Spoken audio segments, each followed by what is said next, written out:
Welcome to the channel.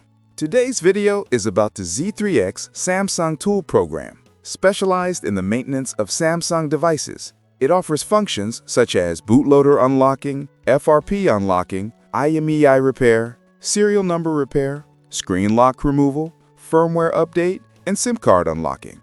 Version 1.23 includes support for new Samsung devices, such as the Galaxy A06 and Galaxy A14 models, with additional features for code reading and device diagnostics. This tool is mainly used by professionals and technicians to efficiently repair, unlock, and customize Samsung smartphones and tablets. It is compatible with Windows and generally requires users to connect their devices via USB to operate. To learn how to download, install, and use it, keep watching the video until the end.